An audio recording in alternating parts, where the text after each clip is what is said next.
नमस्कार दोस्तों, आज से अपन इतिहास शुरू कर रहे हैं, प्राचीन भारत का इतिहास। तो प्राचीन भारत के इतिहास को स्रोतों के आधार पर 3 भागों में बांटा गया है। ठीक है, इसे स्रोतों के आधार पर 3 भागों में बांटा गया है। प्रागैतिहासिक काल है, आदिऐतिहासिक काल और ऐतिहासिक काल। तो आज अपन प्रागैतिहासिक काल के बारे में पढ़ेंगे। प्रागैतिहासिक काल के बारे में संपूर्ण जानकारी देंगे इस वीडियो में, तो वीडियो को अंत तक देखते रहिएगा। यहाँ से किस टाइप के क्वेश्चंस पूछे जाते हैं, ठीक है, तो जान लेते हैं।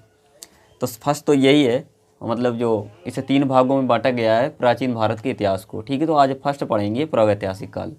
जो प्रागैतिहासिक काल है, इसे हम इसके कोई भी लिखित साक्ष्य नहीं मिले। अगर परीक्षा में क्वेश्चन पूछा जाए यानी कि वह कौन सा मतलब काल है जिसके कोई लिखित साक्ष्य नहीं मिले, ठीक है, तो प्रागैतिहासिक काल है। ठीक है, और इसके जो पिता हैं वो रॉबर्ट वुड्स फुट हैं, रॉबर्ट वुड्स फुट। ठीक है, ये प्रागैतिहासिक काल के इन्हें पिता माना जाता है। 1863 में पाषाणकालीन अनुसंधान की शुरुआत इन्होंने की थी। ठीक है, अगर क्वेश्चन पूछा जाए कि पाषाणकालीन अनुसंधान की शुरुआत किसने की, तो रॉबर्ट वुड्स फुट ने। कब की थी? 1863 ईस्वी में। ठीक है, तो आपको क्लियर हो गया होगा, मतलब इस टाइप के ही क्वेश्चन पूछे जाते हैं यहाँ से। और प्रागैतिहासिक काल है ना, उसके लिए हम पाषाण काल भी बोलते हैं। ठीक है, पाषाण काल, पाषाण का मतलब होता है पत्थर काल। ठीक है, अगर क्वेश्चन पूछा जाए पत्थर काल किसे कहते हैं, तो पाषाण काल को ही पत्थर काल कहा जाता है। ठीक है, जो पाषाण काल है इसके 3 भाग हैं अलग अलग। ठीक है, तो फर्स्ट इसे बोलते हैं पुरा पाषाण काल। ठीक है, इसकी जो समय सीमा है ये है 25 लाख BC। BC का मतलब होता है ईस्वी से लेकर के ईसा पूर्व है। ठीक है, तो BC का मतलब क्या होता है? ईसा पूर्व। ठीक है,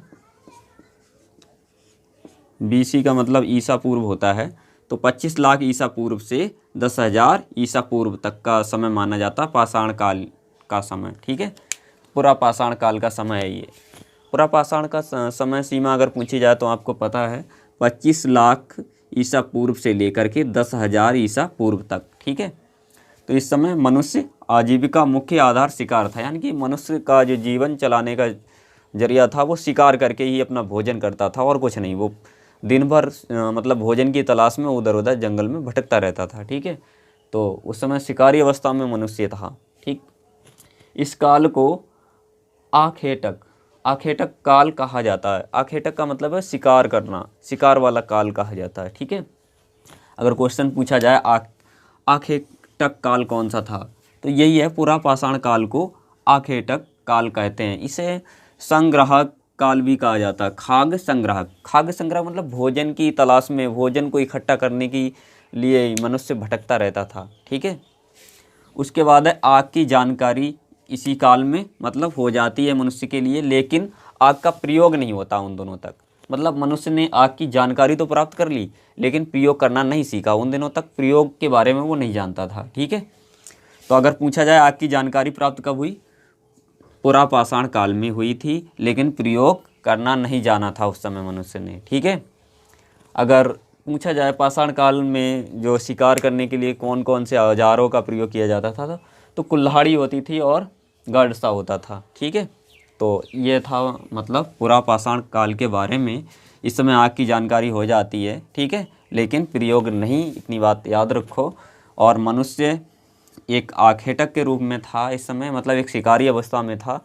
वो शिकार करने के लिए जंगलों में भटकता रहता था। जैसे जिस एरिया में शिकार बहुत ज़्यादा है, उसे पता है यहाँ पे भोजन का गुजारा हो सकता है कुछ समय तक, तो वहाँ पे टिकता था थोड़े समय के लिए। जब उस क्षेत्र में शिकार ख़त्म हो जाते हैं, मतलब भोजन कम हो जाता, तो दूसरा एरिया कोई चूज करता जहाँ पर उसे भोजन मिलता था। ठीक है, जैसे शिकारी जो शिकार करने के लिए उसे जो भी पशु पक्षी चाहिए होते थे, है ना, तो जिस एरिया में होते थे वहाँ पर वो रहने जाता था और शिकार करके उनका भोजन करता था। जब उस एरिया में जो मतलब उसका भोजन समाप्त हो जाता था, दूसरी क्षेत्र को चूज करता, वहाँ पे रहता, मारपीट करके मतलब जो पशु पक्षियों को खाता था उन दिनों तक, है ना, क्योंकि मनुष्य था, शिकारी अवस्था में था, उन दिनों तक उसके लिए अनाज का कोई ज्ञान नहीं होता था। ठीक है, उसके बाद है मध्य पाषाण काल। ये पाषाण काल को ही हमने 3 भागों में बांटा है, पूरा पाषाण काल, मध्य पाषाण काल और नव पाषाण काल। ठीक है, तो इसके बारे में तो अपन समझ चुके हैं। अब पढ़ेंगे मध्य पाषाण काल के बारे में। इस समय तक मनुष्य ने पशुपालन सीख लिया था, मतलब उसने पशुओं को पालना शुरू कर दिया था मध्य पाषाण काल में। ठीक है, अगर क्वेश्चन पूछा जाए मनुष्य ने पशुओं को पालना कब शुरू किया था, ठीक है, तो मध्य पाषाण काल में। और पहला मतलब कौन सा पशु मनुष्य ने पाला, तो मनुष्य के द्वारा पहला पालतू पशु कुत्ता था। सबसे पहले उसने कुत्ता को पालना शुरू किया था। ठीक है, तो फर्स्ट मनुष्य के द्वारा पालने वाला पशु कौन है, कुत्ता है। ठीक है, तो यहाँ से भी क्वेश्चन पूछा जाता है, अक्सर पूछा गया है एग्जामों में। ठीक है, मनुष्य के द्वारा पहला कौन सा जानवर पाला गया था, पशु पाला गया था, तो कुत्ता। ठीक है, औजार के रूप में माइक्रोलिथ यानी कि सूक्ष्म पाषाण उपकरण, पाषाण का मतलब होता पत्थर, सूक्ष्म पत्थर के उपकरण का प्रयोग करता था, मतलब छोटे छोटे पत्थरों का प्रयोग किया करता था, जो कि आपको इस चित्र में दिख रहा है। ठीक है, और इसका समय था 10,000 BC से लेकर के, BC का मतलब आप समझ चुके हैं ईसा पूर्व, 10,000 ईसा पूर्व से लेकर के 4,000 ईसा पूर्व तक का इसका जो कालखंड था, मतलब समय सीमा थी इसकी। ठीक है, तो इसे भी याद रखो। उसके बाद है हमारा तीसरा नवपाषाण काल। नवपाषाण काल की जो समय सीमा है 10,000 ईसा पूर्व से लेकर के 4,000 ईसा पूर्व तक, मतलब आपको लग रहा होगा ये समय सीमा इन दोनों की सेम है ना। ये मतलब 10,000 ईसा पूर्व से लेकर के 4,000 ईसा पूर्व तक, यहाँ पर भी 10,000 ईसा पूर्व से लेकर 4,000 ईसा पूर्व तक। इसका मतलब ये है क्योंकि ये परिवर्तन आ रहा था, बदलाव आ रहा था, अलग अलग क्षेत्रों में आ रहा था। कुछ जगह पर मध्य पाषाण काल की स्थिति जैसी चल रही थी, है ना, परिवर्तन एकदम से नहीं आता हर जगह। कुछ क्षेत्र में मतलब नवपाषाण काल की स्थिति हो गई, मतलब किस जगह कृषि की शुरुआत हो चुकी थी इसी समय में कुछ क्षेत्रों में, और कुछ जगह तो मतलब यही वाला चल रहा था। ठीक है, मतलब कुछ क्षेत्रों में बदलाव आ रहा था धीरे धीरे, और कुछ क्षेत्रों में पुरानी जैसा था। तो एक ही समय में ये दोनों काल चल रहे थे लगभग। ठीक है, तो इसलिए 10,000 BC से लेकर के 4,000 BC तक लिखा है, और कुछ जगह दिया 10,000 BC से लेकर के 1,000 BC तक। ठीक है, तो अलग अलग बुक में दिया है, तो 1,000 भी लगा सकते हैं अगर कहीं में मिल जाए तो। ठीक है, इस समय के औजार, अच्छा यहाँ से शुरू होता है कृषि की शुरुआत, मतलब मनुष्य ने कृषि करना शुरू कर दिया था नवपाषाण काल में। ठीक है, तो एक बात तो क्लियर हो गई होगी, कृषि की शुरुआत कब होती है, नवपाषाण काल में। ठीक है, और फसल मनुष्य के द्वारा कौन सी फसल सबसे पहले उगाई थी, पहला फसल कौन था जो मनुष्य ने उगाया था, मतलब कौन सी ऐसी फसल थी जिसकी उपज उगाई थी मनुष्य के द्वारा, मतलब पैदावार की गई थी, यानी कि, तो वो था जौ। सबसे पहले मनुष्य ने जौ की फसल को उगाया था। ठीक है, यानी कि मनुष्य के द्वारा उगाई जाने वाली पहली फसल कौन सी थी, जौ। ठीक है, तो यहाँ से क्वेश्चन बनता है अक्सर। ठीक है, उसके बाद गेहूँ, चावल, मक्का, मतलब ये सारी चीज़ें होने लग गई धीरे धीरे। ठीक है, और आग का उपयोग भी इसी समय हुआ। ठीक है, यहाँ पर आग की जानकारी मिल जाती है पुरापाषाण काल में ही, लेकिन नवपाषाण काल में उपयोग करना जानता है मनुष्य। ठीक है, इस काल में ही मनुष्य ने आग का उपयोग करना सीखा था, नवपाषाण काल में। ठीक है, अब जब खेती करना मनुष्य शुरू कर दिया, खेती के लिए तो ऐसा नहीं है जंगल जंगल भटकते हुए खेती कर ली जाए। ठीक है, नहीं की जा सकती। इस समय क्या किया मनुष्य ने, स्थायी जीवन जीना शुरू कर दिया। स्थायी का मतलब उसने एक जगह पर रहना शुरू कर दिया। खेती के लिए एक जगह रहना पड़ेगा, क्योंकि खेती की देखभाल भी करनी होगी, कृषि में लगना पड़ेगा, फसल बोनी पड़ेगी, जुताई खुदाई सब कुछ करना होगा, है ना। तो मनुष्य ने एक जगह रहना शुरू कर दिया। तो अगर क्वेश्चन पूछे, यहाँ से भी पूछा जाता है स्थायी जीवन की शुरुआत मनुष्य ने कब की, कौन से काल में की, तो नवपाषाण काल में। ठीक है, तो यहाँ पर जो मनुष्य था वो स्थायी जीवन जीने लगा नवपाषाण काल में। ठीक है, और स्लेट पत्थर के औजार थे, स्लेट पत्थर यहाँ पे जो दिख रहा होगा, उस समय भी पत्थर के औजार चल रहे थे। ठीक है, और आई होप यहाँ तक तो आपको क्लियर हो गया होगा। आधुनिक मानव अस्तित्व में कब आया, तो लगभग 36,000 ईसा पूर्व में आधुनिक मानव पहली बार अस्तित्व में आया। ठीक है, तो यहाँ से भी क्वेश्चन पूछे जाते हैं।